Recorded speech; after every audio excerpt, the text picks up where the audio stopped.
Hi అండి, అందరికీ నమస్కారం. Welcome to job box 360 YouTube channel.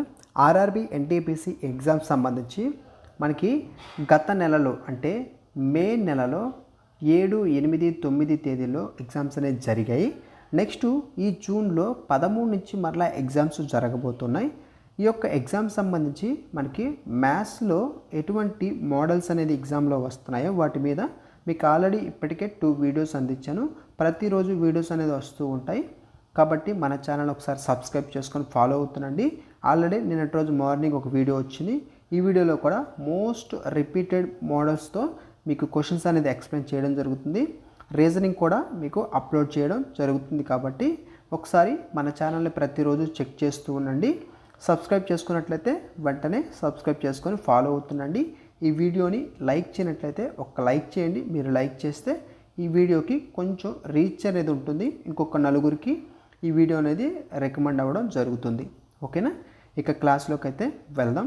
ఒక్కొక్క క్వశ్చన్ చెప్తున్నప్పుడు చెప్పాను కదా, మీరు కూడా ఒక పెన్ అండ్ పేపర్ తీసుకొని ప్రాక్టీస్ చేయండి. మధ్యలో ఎక్కడైనా మీకు ఒక క్వశ్చన్ ఇచ్చినప్పుడు దాన్ని మీరు ఆన్సర్ చేసి కామెంట్ సెక్షన్లో ఆన్సర్ చేయాలి. ఓకేనా, ఒక్కొక్క క్వశ్చన్ చూద్దాం. ఫస్ట్ క్వశ్చన్ ఏంటంటే మనకి బోట్ అండ్ స్ట్రీమ్కి సంబంధించి పడవలు ప్రవాహాలు ఉన్నాయి కదా, వీటికి సంబంధించినటువంటి క్వశ్చన్ అండి ఇది. ఒక నిర్దిష్ట మోటార్ పడవ నిశ్చల నీటిలో 15 km/h వేగంతో ప్రయాణించగలదంట. అది ప్రవాహ దిశలో అంటే డౌన్ స్ట్రీమ్లో 30 కిలోమీటర్లు ప్రయాణించి తిరిగి ప్రారంభ స్థానానికి చేరుకోవడానికి మొత్తం 4 గంటల 30 నిమిషాలు సమయం తీసుకుంటుంది. అయితే ప్రవాహ వేగం ఎంత? కనుక్కోవాల్సిందేంటి? What is the speed of stream? ఓకేనా, ప్రవాహ వేగం అనేది కనుక్కోవాలి. దీన్ని కనుక్కోవాలి. ఇచ్చినట్టు రాసుకుంటే మనం కనుక్కోవాల్సింది ఈజీగా కనుక్కోవచ్చు. ఫస్ట్ ఆఫ్ ఆల్ ఇలాంటి ప్రాబ్లమ్స్కి మనకి ఫార్ములా ఏది గుర్తుండాలి? మీకు గత వీడియోలో కూడా మీకు ఆ ఫార్ములా ఏదైతే ఉందో దాన్ని చెప్పాను. అదేంటంటే distance is equal to time into speed. దీన్ని మనం ఎలాగైనా రాసుకోవచ్చు. ఇక్కడ మనకేంటి కనుక్కోమంది? ప్రవాహ వేగం కనుక్కోవాలి. ఫస్ట్ ఆఫ్ ఆల్ మనకి ప్రవాహ వేగం కనుక్కోవాలంటే డిస్టెన్సు తెలియాలి. ఓకేనా, డిస్టెన్సు తెలియాలి అండ్ టైము తెలియాలి. ఏంటి? టోటల్ డిస్టెన్సు టోటల్ టైం తెలిస్తే ప్రవాహ వేగం అనేది కనుక్కోవచ్చు. ఫస్ట్ ఆఫ్ ఆల్ మనకి ఇక్కడ ఇచ్చినట్టు రాసుకోండి. ఒక నిర్దిష్ట మోటార్ పడవ నిశ్చల నీటిలో 15 km/h వేగంతో ప్రయాణించగలదంట. ఓకేనా, a motor boat can travel at a speed of 15 km/h in still water. ఓకేనా, దాన్ని నేను రాసుకుంటున్నాను వరుసగా. దాన్ని నిశ్చల నీటిలో పడవ వేగం ఎక్స్ అనుకుంటున్నాను. అది ఎంత మనకి? 15 km/h. ఓకేనా, నెక్స్ట్ మనకి ప్రవాహ వేగం తెలియదు, మనకి కనుక్కోవాల్సినదే కాబట్టి దాన్ని మనం ఏమనుకుంటున్నాం? వై అనుకోండి. ఓకేనా, వై తెలియదు. ఇక్కడ మనకి కొన్ని కండిషన్స్ ఇచ్చారు. అది ప్రవాహ దిశలో 30 కిలోమీటర్లు ప్రయాణించి తిరిగి ప్రారంభ స్థానానికి చేరుకోవడానికి మొత్తం 4.5 గంటలు పట్టిందన్నారు. కానీ ఇక్కడ చూడండి, పడవ నిశ్చల నీటిలో 15 కిలోమీటర్ల వేగంతో ప్రయాణించగలదు అని అన్నారు. ఓకేనా, అయితే ప్రవాహ దిశ యొక్క వేగం డౌన్ స్ట్రీమ్ ఏంటి? Down stream is equal to ఏంటి? మ్యాన్ యొక్క స్పీడు స్ట్రీమ్ యొక్క స్పీడు ప్లస్ చేయాలి. మనకి మ్యాన్ యొక్క స్పీడ్ ఇచ్చారు, మ్యాన్ ఆర్ బోట్ యొక్క స్పీడ్ ఇచ్చారు 15 ప్లస్ స్ట్రీమ్ అంటే బోటుకు సంబంధించి చూస్తే మనకి వై అనుకున్నాం కాబట్టి ఆ వై రాసుకుంటున్నాను, ఎందుకంటే ఆ వాల్యూ ఇవ్వలేదు కాబట్టి. ఇది డౌన్ స్ట్రీమ్. అదేవిధంగా అప్ స్ట్రీమ్ కూడా రాసుకుంటే 15 - వై. ఓకేనా, ఇప్పుడు ఇదేంటి? డౌన్ స్ట్రీమ్ యొక్క స్పీడు అప్ స్ట్రీమ్ యొక్క స్పీడు, ఇవి స్పీడ్లు. ఇవి మొత్తం టోటల్ చేయాలిగా, టోటల్ స్పీడ్ అనేది తీసుకోవాలి. ఇప్పుడు టైం కావాలి. టోటల్ టైం కావాలంటే మనకి టోటల్ డిస్టెన్స్ బై టైం అనేది రావాలి. ఫస్ట్ డిస్టెన్స్ డౌన్ స్ట్రీమ్కి సంబంధించిన టైం కనుక్కుంటే ఎంత? మనకి డిస్టెన్స్ 30 ఇచ్చారు. సో 30 బై ఇక్కడ స్పీడ్ ఏంటి? 15 ప్లస్ వై. నెక్స్ట్ మరలా plus remaining 30 by up stream speed 15 - Y. అంటే టోటల్ టైం కనుక్కోవాలంటే డౌన్ స్ట్రీమ్ తీసుకొని టోటల్ డిస్టెన్స్ వేసుకొని చేయాలి, అప్ స్ట్రీమ్ తీసుకొని టోటల్ డిస్టెన్స్ వేసుకొని చేయాలి. అది మొత్తం చేస్తే మనకు టోటల్ టైం అనేది వస్తుంది. ఓకేనా. మనకి ఇక్కడ టైం అనేది ఇచ్చారు, ఎంత 4:30 గంటల టైం అనేది ఇచ్చారు, 4 గంటల 30 నిమిషాలు. ఓకేనా. ఈ 4 గంటల 30 నిమిషాలు ఏంటి, ఈ టీ అనేది, ఈ టీ ప్లేస్లో మనకి నేనేంటి 4 గంటల 30 నిమిషాలు అంటే 4.5 రాసుకోవచ్చుగా, 4.5, 4.5 ఈ టీనే యువతలు రాశాను. ఇప్పుడు దీన్ని సాల్వ్ చేయాలి. సాల్వ్ చేస్తే y విలువ అంటే మనకి ప్రవాహ వేగం యొక్క విలువ అనేది రావడం జరుగుతుంది. దీన్ని అందరూ ఎలా చేస్తారంటే ఇక్కడ క్రాస్ మల్టిప్లికేషన్ చేసి 30 × 15 - y, 13 × 15 + y, తర్వాత వాటిని మల్టిప్లై చేసి ఈక్వల్ టు ఈ వాల్యూకి సబ్స్టిట్యూట్ అంటే ఈ వాల్యూ సైడ్ తీసుకొచ్చి మైనస్లు చేసి ప్లస్లు చేసి ఇలా చేస్తారు. కానీ దీన్ని ఈజీగా చేయొచ్చు. ఎలా అంటే ఆప్షన్స్ త్రూ వెళ్ళండి. ఓకేనా. ఆప్షన్స్ త్రూ వెళ్తే మనకి 4.5 తర్వాత ఉంది. అంటే యువతలు కూడా మనకి ఆ y ప్లేస్లో ఇక్కడ ఇచ్చినటువంటి ఆప్షన్స్ని ఒక్కొక్కటి సబ్స్టిట్యూట్ చేసుకుంటూ వెళ్ళండి. ఏది మనకి 4.5కి ఈక్వల్ అవుతుందో అది ఆన్సర్ అవుతుంది. అలా మీరు చూస్తే ఆప్షన్ బి ఒకసారి నేను చూస్తాను మీకు డైరెక్ట్గా చెప్పడం కోసం. ఇక్కడ చూస్తే 30/15 ప్లస్ y ప్లేస్లో నేను 5 పెట్టుకుంటున్నాను, 5 ప్లస్ నెక్స్ట్ 30/15 మైనస్ y ప్లేస్లో 5 = 4.5 ఉంది. ఇప్పుడు క్యాలిక్యులేట్ చేయండి. ఇదంతా క్యాలిక్యులేట్ చేస్తే మనకి ఎంత ఉండాలి, 4.5కి ఈక్వల్ అవ్వాలి. 30/15 + 5 అంటే 20.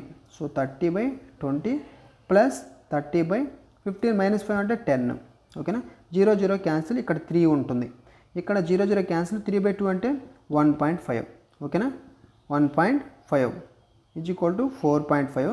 ఇప్పుడు చూడండి 1.5 + 3 = 4.5 అయితే ఇక్కడ 1.5 + 3 ఏమవుతుంది, 4.5 = 4.5 అంటే 4.5కి ఈక్వల్ అయిందిగా. కాబట్టి డైరెక్ట్గా option B is the correct answer. ఇలాగా ఆప్షన్స్ త్రూ వెళ్తే మీరు ఈజీగా చేయగలుగుతారు. నెక్స్ట్ క్వశ్చన్, ఇది కూడా ఈజీ క్వశ్చన్. 2137 పవర్ 754. గత వీడియోలో ఈ మోడల్ ఆల్రెడీ చెప్పాను, మరొకసారి అయితే చూద్దాం. ఓకేనా. మనకి ఇక్కడ ఇచ్చారు 2137, పవర్లో ఏమి ఇచ్చారు 754 ఇచ్చారు. అయితే యూనిట్ డిజిట్ కనుక్కోవాలి. ఓకేనా. ఒకట్ల స్థానంలోని అంకె ఎంత, యూనిట్ డిజిట్ చివరి ఉన్నటువంటి వాల్యూ కనుక్కోవాలి. ఇదంతా క్యాలిక్యులేట్ చేసిన తర్వాత నార్మల్గా క్యాలిక్యులేట్ చేయాలంటే ఇది సాధ్యం కాదు, చాలా టైం తీసుకుంటుంది. దీన్ని ఎలా చేయాలంటే చివరి ఏదైతే ఉంటుందో, ఓకేనా, ఈ నెంబర్ ఉంది కదా 7, ఆ 7 ఓకేనా, అలా ఒక నిమిషం 7 అవసరం లేదు, ముందు ఇచ్చేద్దాం. పవర్లో ఉన్నటువంటి వాల్యూ ఏదైతే ఉంటుందో దాంట్లో చివరి 2 డిజిట్స్ ఉంటాయి కదా, వాటిని బై 4 చేయండి. 54/4 చేయండి. 4తో డివిజిబుల్ అవుతుందంటే మనకి రూల్ ఏంటి, క్యాల్కులేట్ చేయండి ఒకసారి. 4తో డివిజిబుల్ చేస్తే 4 1 4.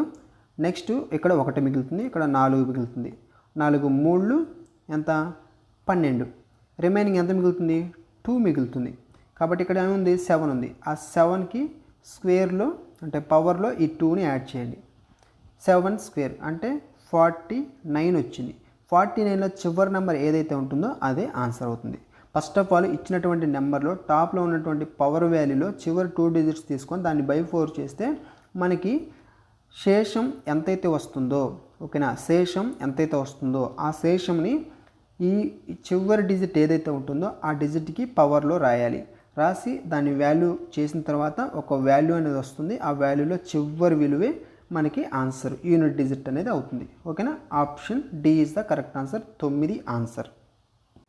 అలాగే ఇప్పుడు 122 హోల్ పవర్ 173 దీని యొక్క యూనిట్, ఓకేనా, యూనిట్ డిజిట్ విలువ మీరు చెప్పండి. 122 పవర్ 173 విలువ, యూనిట్ డిజిట్ విలువ అంటే చివరి అంకె ఏంటి అనేది ప్రతి ఒక్కరూ ఈ విలువని ఆన్సర్ అంటే ఇప్పుడు చేసినటువంటి ఏదైతే మోడల్ ఉందో అలాగే చేసి మీరు ఆన్సర్ అనేది కామెంట్ సెక్షన్లో రాయండి. ఇది మీకు వర్క్. ఓకేనా. నెక్స్ట్ క్వశ్చన్, ఈ క్వశ్చన్ కూడా చాలా అంటే చాలా ఈజీగా చేయొచ్చు.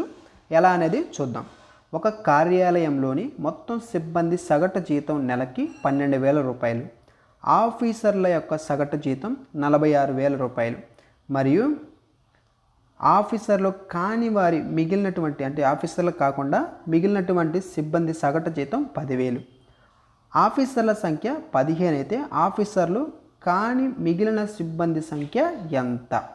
ఇక్కడ ఆఫీసర్ల యొక్క జీతం ఇచ్చారు, ఆఫీసర్ల కాని వారి యొక్క జీతం ఇచ్చారు, వాళ్ళిద్దరి యొక్క అంటే సగటు జీతం కూడా ఓకేనా, ఒక కార్యాలయంలో మొత్తం సిబ్బంది యొక్క సగటు జీతం కూడా ఇచ్చారు.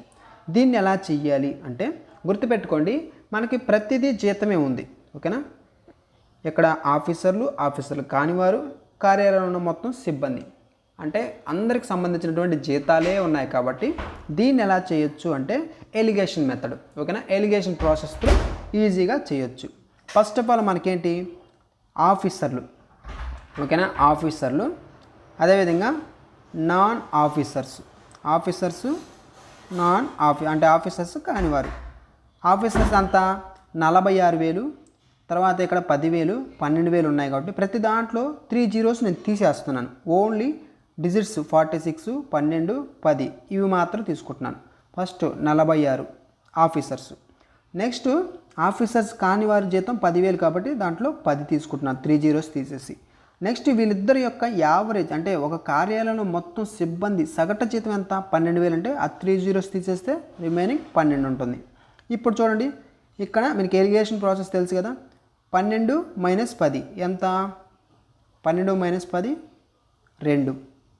నెక్స్ట్ 46 - 12 ఎంత? 34 ఓకేనా. దీన్ని క్యాలిక్యులేట్ చేయండి.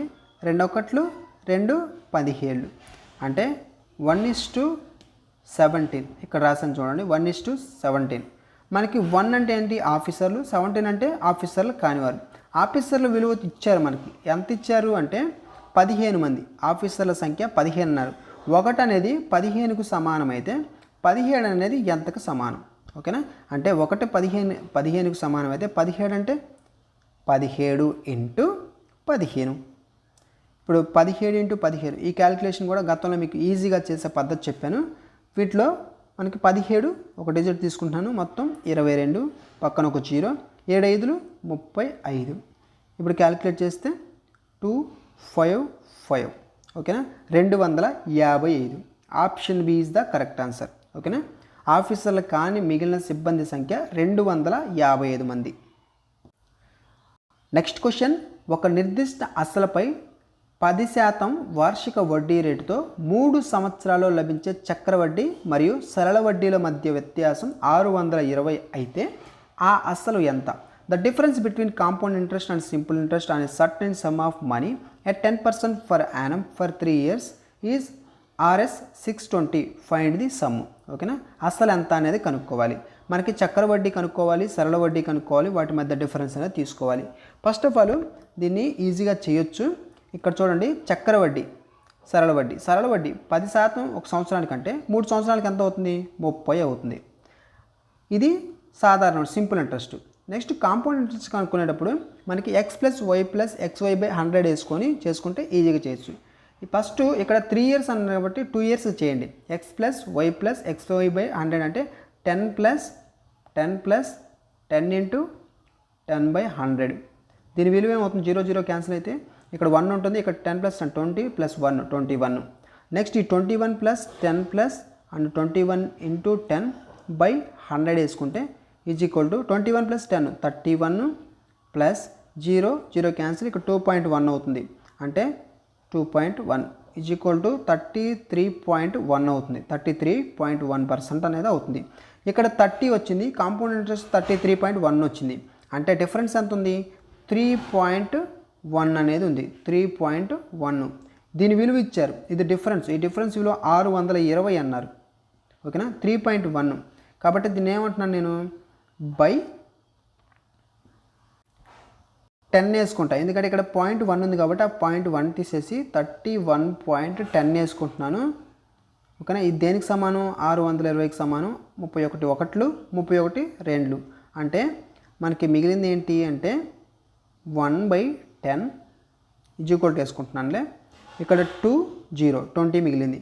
ఇప్పుడు 1 అనేది దేనికి సమానం? ఈ 10 అవతలకి వెళ్తే 200కి సమానం ఓకేనా. 1 అనేది 200కి సమానం అయితే 1% అనేది 100% అనేది దేనికి సమానం? ఇక్కడ 2 zeros యాడ్ అయితే 20,000. ఓకేనా? 100% అంటే ఎంత అంటే 20,000. Option B is the correct answer. 1% అనేది మనకి 200 అండి. 1% 200 అయితే 100% ఎంత అంటే ఇక్కడ 2 zeros ఉన్నాయి కాబట్టి 2 zeros యాడ్ చేసా, మొత్తం 20,000 అనేది ఆన్సర్ అయింది. నెక్స్ట్ క్వశ్చన్, ఇది కూడా ఈజీగా చేయొచ్చు. నేను మీకు ప్రతి ప్రాబ్లంకి ఏ ప్రాసెస్లో చేస్తున్నానో అదే ప్రాసెస్ ఇంకొన్ని ప్రాబ్లమ్స్ అంటే ఇంకొన్ని వేరే ప్రాబ్లమ్స్ కూడా అదే ప్రాసెస్ చేయడం జరుగుతుంది. అంటే ఒకే ప్రాసెస్ 2-3 ప్రాబ్లమ్స్కి అంటే 2-3 రకాల ప్రాబ్లమ్స్ కూడా చేయొచ్చు. ఇది మీరు ఫోకస్ చేయండి. ఇక్కడ చూడండి, ఒక వస్తువు ప్రకటిత ధర అంటే మార్కెట్ ప్రైజు 5,000, దుకాణదారుడు దానిపై వరుసగా 20%, 10% డిస్కౌంట్లు అనేది ఇచ్చినట్లయితే ఆ వస్తువు యొక్క అమ్మకపు ధర ఎంత? ఓకేనా? What is the selling price of the article అనేది కనుక్కోమన్నారు. ఫస్ట్ ఆఫ్ ఆల్ మనకి 20%, 10% డిస్కౌంట్లు ఇచ్చాడు, 2 డిస్కౌంట్లు ఇచ్చాడు. ఇలాంటప్పుడు మీరు చేయాల్సింది ఏంటంటే దీనికి కూడా మనకి x + y - xy/100 -xy/100 ఈ ఫార్ములా వేసుకొని ఈజీగా చేయొచ్చు. ఓకేనా? మీకు ఇందాక చెప్పింది ఏంటి, మనకి x + y + xy/100 వేసి ఇందాకలా మనం ప్రాబ్లం చేసాం. ఓకేనా? అది వేరు. ఇక్కడ ఏంటంటే డిస్కౌంట్ ఇచ్చినప్పుడు మైనస్ వస్తుంది. ఇది ఒక్కటి గుర్తుపెట్టుకోండి. ఓకేనా? ఇంకొన్ని ఉన్నాయి మోడల్స్, అవి కూడా మీకు నెక్స్ట్ వీడియోస్లో వస్తాయి. మైనస్ ఎప్పుడు వస్తుందంటే 2 డిస్కౌంట్లు ఇచ్చినప్పుడు -xy అవుతుంది. x అంటేనేమో 20, y అంటేనేమో 10%. ఇప్పుడు చేయండి. 20 + 10 -20 × 10 / 100. 2 zeros క్యాన్సిల్. ఇక్కడ -2 ఉంది, ఇక్కడ 20 + 10 అంటే 30. 30 - 2 అంటే 28 = 28. 28% అనేది డిస్కౌంట్ ఇచ్చారు. 100లో మనకి 28% తీసేస్తే ఎంత వస్తుంది? మనకి 72% అనేది ఉంటుంది. ఓకేనా? అంటే ఇక్కడ 72%కి అమ్మడం జరిగింది. అంటే అమ్మకపు ధర శాతం ఎంత అంటే 72%. అయితే మనకి 5,000 అన్నారు మార్కు ప్రైజ్. ఓకేనా? మార్కు ప్రైజ్లో 72% ఎంతో కనుక్కుంటే ఆన్సర్ అదే, అమ్మకపు ధర అదనమాట. ఓకేనా? 5,000లో మనకి ఇంటూ 72% అంటే /100 వేసుకోవచ్చుగా. 0 పర్సంటేజ్ అంటే /100, 1/100 కదా. ఇక్కడ 2 zeros క్యాన్సిల్. 50 × 72. 50 × 72 అంటే 5 × 72 చేసి చివరి 0 యాడ్ చేస్తే సరిపోద్ది. 5 ఏళ్ళు ఎంత? 35. ఇక్కడ రాస్తున్నాను చూడండి, 35. నెక్స్ట్ 5 2 10 అంటే ఇక్కడ 1, ఇక్కడ 0 అంటే అప్పు తెచ్చుకున్నాను. 0 6 3. ఈ పక్కన ఈ 0 ఉంది కదా, ఆ 0ని యాడ్ చేసుకుంటున్నాను. 3,600 రూపాయలు అనమాట. అమ్మకపు ధర ఎంత అంటే 3,600. Option B 3,600 rupees. Next question, ఈ క్వశ్చన్ చూడండి. మీకు ఎగ్జామ్లో మనకి జరుగుతున్నటువంటి NTPC ఎగ్జామ్స్లో ఎక్కువ సార్లు కన్ఫ్యూజ్ చేసే మోడల్ ఏదంటే ఈ మోడలే అండి. ఈ మోడల్ బాగా కన్ఫ్యూజ్ చేసే విధంగా ఎగ్జామ్లో ఇస్తూ ఉన్నారు. కాబట్టి ఈ మోడల్లో ప్రతి ఒక్కరూ నేర్చుకోండి. ఓకేనా? ఒక సంచిలో ₹1, 50 పైసలు మరియు 25 పైసల నాణ్యాలు 5:9:29 నిష్పత్తిలో ఉన్నాయి. ఆ సంచిలోని మొత్తం సొమ్ము 1008 అయితే అందులో ఉన్నటువంటి 50 పైసల నాణ్యాల సంఖ్య ఎంత? ఇచ్చినట్టు ఫస్ట్ ఆఫ్ ఆల్ రాసుకోండి. ఫస్ట్ ఆఫ్ ఆల్ మనకి ఏమన్నారు, మనకి ఇచ్చినటువంటి విలువలు నాణ్యాల యొక్క నిష్పత్తి రాసుకుంటే 5, 9, 25 ఇచ్చారు కాబట్టి రేషియోలో ఉన్నాయి కాబట్టి 5x, అదేవిధంగా 9x, 25xగా నేను రాసుకున్నాను. ఓకేనా? ఇప్పుడు మనకు చూడండి ₹1 నాణ్యం విలువ. ఓకేనా? ఫస్ట్ 5x అన్నారు కదా, ₹1 రూపీకి సంబంధించి చూస్తే ఇక్కడ 5x అన్నారు. సో 5x × 1 రూపీ ఎంత? 5x. నెక్స్ట్ 50 పైసా దీనికి సంబంధించి ఎంత? 9x ఉంది. సో 9x × 50 పైసాని ఏ విధంగా రాసుకోవచ్చు? 0.5గా రాసుకోవచ్చుగా. 0.5 అంటే 1/2 అంతే కదా. 50 పైసా అంటే సింపుల్గా చెప్పాలంటే 1/2. 1లో అరభాగమే కదా, ₹1లో సగం కాబట్టి 2 1 9 అంటే 4.5 అంటే 4.5x అంతే కదా. నెక్స్ట్ 25 పైసా. ఇది చూస్తే మనకేంటి ఇక్కడ 25x 25 పైసా అంటే ఇంటూ 1/4 రాసుకోవచ్చుగా. ఓకేనా, దీని విలువ ఎంత అంటే చూడండి, దీని విలువ మనం కూడా క్యాలిక్యులేట్ చేస్తే 6.25x అనేది వస్తుంది. ఇప్పుడు 1 రూపీకి 50 పైసాకి 25 పైసాకి వాల్యూస్ చేసాం. నెక్స్ట్ ఇలాగే చేయండి, ఎగ్జామ్లో కూడా మీకు అర్థమవుతుంది. ఇంకొక ఈజీ మెథడ్ కూడా చెప్తాను, అది కూడా గుర్తుంచుకోండి. మీకు గుర్తుంటే స్పీడ్గా చేసేయచ్చు. ఓకేనా, ఇది చెప్పిన తర్వాత అది చెప్తామని. ఇప్పుడు ఇక్కడ వచ్చినట్టు 5x 4.5x 6.25x ఈ మొత్తాన్ని యాడ్ చేయాలి. ఓకేనా, ఏంటి 5x ప్లస్ 4.5 ఎక్స్ అలా ఉంచి 5 4.5 6.25 ఈ మొత్తాన్ని కూడితే ఎంత అవుతుంది మనకి 15.75x అవుతుంది. ఓకేనా, ఇది దేనికి సమానం అంటే మనకి ఇక్కడ చూడండి, ఆ సంచిలోని మొత్తం సొమ్ము 1080 అయితే దీనికి సమానం. 1008 కాదు 1008కి సమానం. ఓకేనా, అయితే ఎక్స్ విలువ ఎంత, దీన్ని మీరు క్యాలిక్యులేట్ చేసి ఎక్స్ విలువ అనేది కనుక్కోవాలి. వేర్ ఎక్స్ ఈక్వల్ టు ఈ 15.75 అవతలకి వెళ్తే 1008/15.75 అవుతుంది. దీన్ని మీరు క్యాలిక్యులేట్ చేస్తే 64 అనేది ఆన్సర్ వస్తుంది, అంటే ఎక్స్ విలువ వస్తుంది. ఎక్స్ విలువ వచ్చాక మనకేంటి, అందులో ఉన్నటువంటి 50 పైసల నాణాల సంఖ్య అడిగారు కాబట్టి మనకి ఇక్కడ ఉన్నటువంటి 50 పైసల నాణాలే 9x. సో 9 × 64 చేస్తే ఈక్వల్ టు ఎంత అవుతుంది 576 అనేది ఆన్సర్. ఓకేనా, 576 నాణాలు, 576. Option D is the correct answer. ఇలాగా మీరు చేయాలి. ఫస్ట్ ఆఫ్ ఆల్ ఇచ్చినటువంటి రేషియోని ఎక్స్లోకి రాసుకోండి, రేషియో ఇచ్చారు కాబట్టి. తర్వాత 1 రూపీకి సంబంధించి 50 పైసా అంటే ఏంది, 1లో సగం కాబట్టి 1/2 రాసుకుని దాన్ని మల్టిప్లై చేస్తే ఇంత వాల్యూ వస్తుంది. 25 పైసా అంటే మనకి 1/4 అంటే 1లో 4వ వంతు కాబట్టి అలా రాసుకున్నాను. 25 × 1/4 అంటే వాల్యూ 6.25 ఇట్లా రాసుకుంటాం. ఇవన్నీ కూడుకుంటే ఒక వాల్యూ వస్తుంది. ఆ వాల్యూ ఎందుకు కూడుకున్నామంటే ఇక్కడ ఇచ్చారు, ఆ సంచిలో మొత్తం సొమ్ము అన్నారు కాబట్టి మొత్తాన్ని కూడితే అది దేనికి సమానం అది రాసుకున్నాం. దాని త్రూ మనకి ఎక్స్ వాల్యూ కనుక్కోవడానికి. ఇలాగా ఈ ప్రాసెస్. ఇంకొకటి మీకు చెప్తాను చూడండి, ఇదంతా మీకు ఓకే కదా. ఇప్పుడు 50 పైసా నాణాల సంఖ్య, దానికి సంబంధించినటువంటి భాగం ఏంటంటే 50 పైసలు 9 అంటే 9x. ఓకేనా, సింపుల్గా 9 గుర్తుపెట్టుకుంటే 9 అంటే వచ్చే ఆన్సర్లో ఖచ్చితంగా 9తో భాగించబడాలి. ఓకేనా, ఇక్కడ ఇచ్చినటువంటి వాల్యూస్లో 9తో భాగించబడాలంటే రూల్ ఏంటి, ఉన్నటువంటి మొత్తాన్ని కూడి వాటిని బై 9 చేస్తే 9తో డివిజిబుల్ అవ్వాలి. 9తో డివిజిబుల్ అయితే అదే ఆన్సర్ అవుతుంది.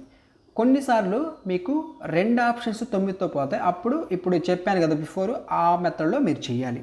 ఓకేనా, ఇక్కడ 3 + 1 + 6 ఎంత అవుతుంది, 3 + 1 + 6 ఎంత అవుతుంది 10 అవుతుంది. కాబట్టి option a completely wrong answer. ఓకేనా, ఈజీగా మీరు ఎలిమినేట్ చేసేయచ్చు. నెక్స్ట్ 4 + 3 + 2 ఇదంతా మనకి ఇది 9 అవుతుంది, ఇది 9 అవుతుంది. నెక్స్ట్ ఇది కూడా 9 అవుతుంది. ఇక్కడ చూడండి 2 9 అవుతున్నాయి. ఇక్కడ ఆప్షన్ డి చూడండి 18, ఇది కూడా 9 అవుతుంది. అంటే 18 అంటే 9తో డివిజిబుల్ అవుతుంది.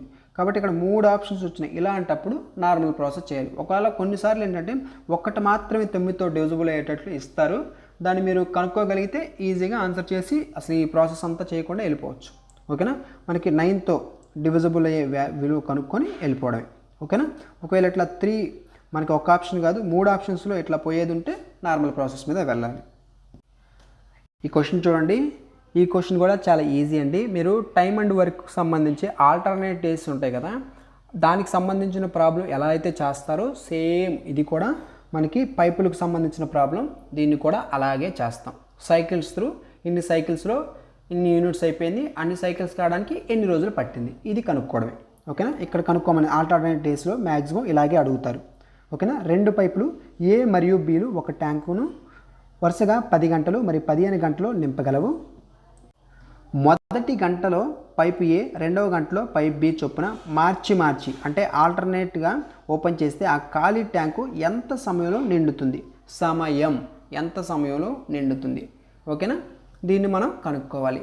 ఫస్ట్ ఆఫ్ ఆల్ ఇక్కడ చూస్తే మీకు దీంట్లో ఎల్సిఎం కట్టాలి. ఏంటి, ఇచ్చినటువంటి రెండింటికి ఎల్సిఎం కడితే ఏదైతే విలువ వస్తుందో అది టోటల్ అనుకుంటామండి. ఓకేనా, టోటల్ వస్తుంది. తర్వాత ఎఫిషియన్సీలు తీసుకోవాలి. Total work is equal to efficiency into time కదా ఫార్ములా. మనకి టైం అండ్ వర్క్కైనా దీనికైనా సేమ్ ఇదే ప్రాసెస్ అనమాట. టైం అండ్ వర్క్లో మనం ఎలాంటి మెథడ్ అయితే వాడతామో అదే మెథడ్ ఇక్కడ కూడా వాడాలి. ఓకేనా, ఇక్కడ చూడండి మనకేంటి ఆ ఖాళీ ట్యాంక్ ఎంత సమయంలో నిండుతుంది. Time is equal to efficiency into total work is equal to efficiency into time. ఓకేనా, దీన్ని బట్టి మనం చేయాలి. మనకేంటి టైం కావాలి కాబట్టి టోటల్ వర్క్ బై ఎఫిషియన్సీ చేయాలి. అంటే ఎఫిషియన్సీ కావాలి, ఓకేనా, సామర్థ్యం కావాలి, అదేవిధంగా మనకి టోటల్ వర్క్ కావాలి. ఎల్సిఎం కడితే వచ్చేదే టోటల్ వర్క్. ఫస్ట్ 10కి 15కి ఎల్సిఎం కట్టండి. ఎంత? 30. 30 అనేది ఈ 10 పోద్ది, 13 30, 15 2 30. కాబట్టి 30 అనేది ఎల్సిఎం. ఓకేనా, ఇప్పుడు ఆ 30 అనేది మనకేంటి? టోటల్ వర్క్ అండి. ఓకేనా, వచ్చిన ఎల్సిఎంఏ టోటల్ వర్క్. నెక్స్ట్ మనకి ఫస్ట్ ఏ యొక్క ఎఫిషియన్సీ ఎంత? 10 అంటే ఇక్కడ టోటల్ వర్క్ బై 10 వేసుకుంటే 3. బి యొక్క ఎఫిషియన్సీ 30/15 వేసుకుంటే 2. ఇప్పుడు ఏ ప్లస్ బి, ఒకరోజు ఏ చేస్తే గంటలో పైప్ ఏ, రెండవ గంటలో పైప్ బి అన్నారు కాబట్టి ఇక్కడ పైపులు కాబట్టి పైప్ ఏ 3, పైప్ బి 2, మొత్తం కూడితే 5 అనమాట. ఓకేనా, 5 యూనిట్లు.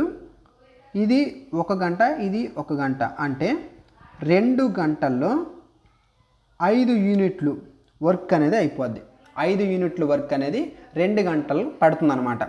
అయితే మనకి 5 యూనిట్లు కవర్ అవ్వడానికి ఇక్కడ మీకు చెప్తాను చూడండి. 5 యూనిట్లు కవర్ అవ్వడానికి, ఓకేనా, 5 యూనిట్లు కవర్ అవ్వడానికి మనకి ఒక సైకిల్ పట్టింది.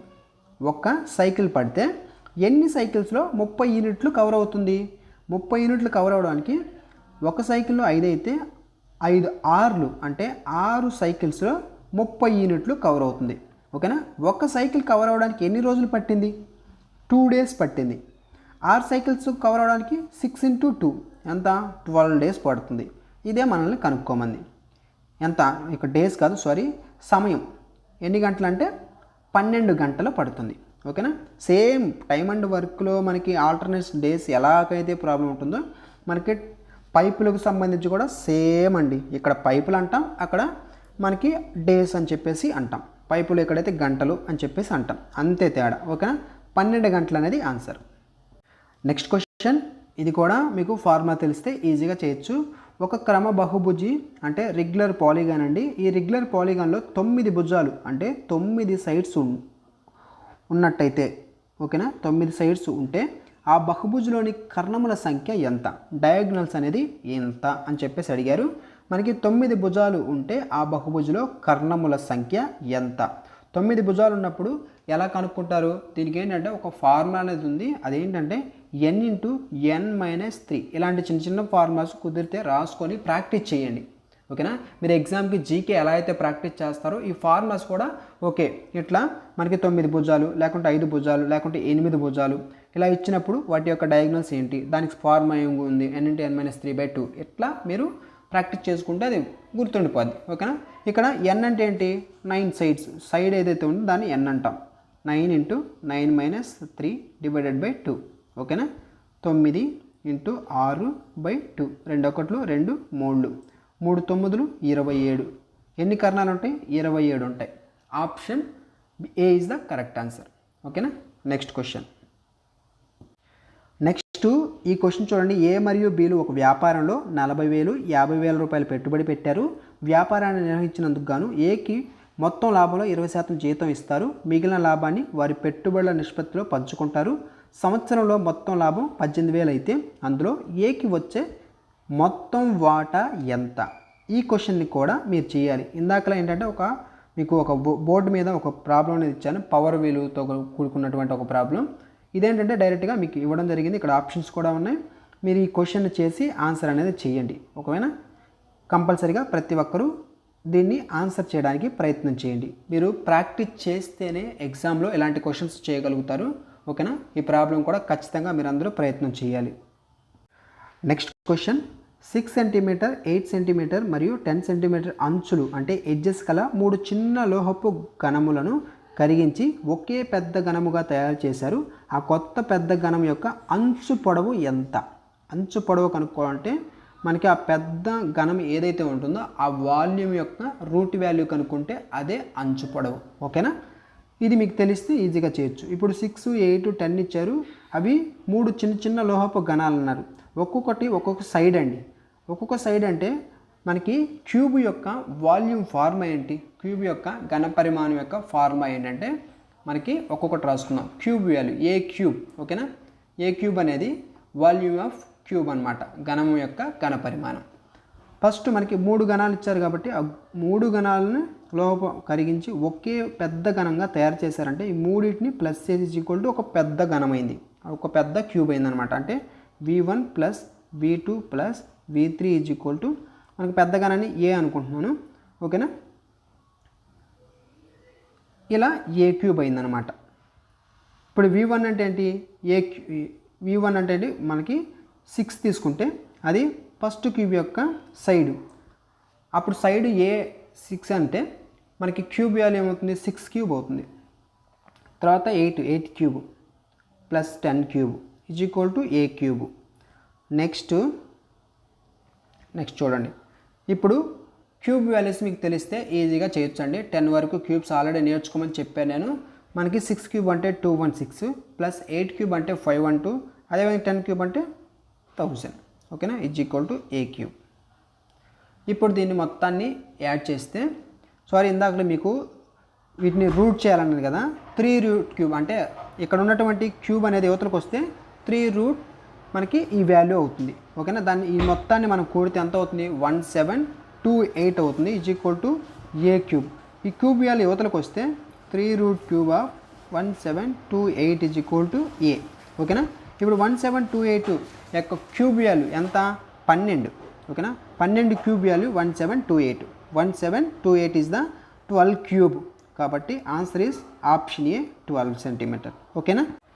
ఈ వీడియోస్ మీకు ఎలా అనిపిస్తున్నాయో కామెంట్ సెక్షన్లో రాయండి. ప్రాబ్లమ్స్ 2 ఇచ్చాను, ఒకటి బోర్డు మీద రాశాను, ఇంకొకటి ఏంటంటే మీకు ప్రాబ్లం ఇవ్వడం జరిగింది. ఆ 2 ప్రాబ్లమ్స్ కూడా మీరు ప్రాక్టీస్ చేయాలి. ఒక పెన్ అండ్ పేపర్ తీసుకొని ప్రాక్టీస్ చేస్తున్నారని నేనైతే అనుకుంటున్నాను. చేస్తున్నవారు ఇప్పుడే ఆ ప్రాబ్లం చేసి ఆన్సర్ చేయడానికి ప్రయత్నం చేయండి. నెక్స్ట్ కూడా మీకు అర్థమెటిక్ మీద ఇంకా చాలా మంచి అంటే మీకు ఎక్కువగా రిపీట్ అవుతున్నటువంటి మోడల్స్ అనేది ఉన్నాయి.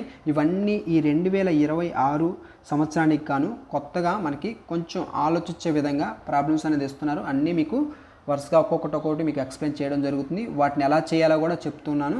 మీరు కూడా అలా ఫాలో అయితే ఈజీగా ఎగ్జామ్లో మీ స్కోర్ అనేది తెచ్చుకోవచ్చు, ఓకేనా.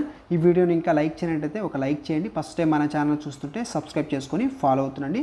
డిస్క్రిప్షన్లో మనకి టెలిగ్రామ్ సంబంధించిన అఫీషియల్ ఛానల్ సంబంధించిన లింక్ అనేది ఉంది, క్లిక్ చేసి జాయిన్ అవ్వండి. ఎగ్జామ్ సంబంధించి ఏదైనా అప్డేట్స్ వస్తే వెంటనే తెలియజేస్తాను.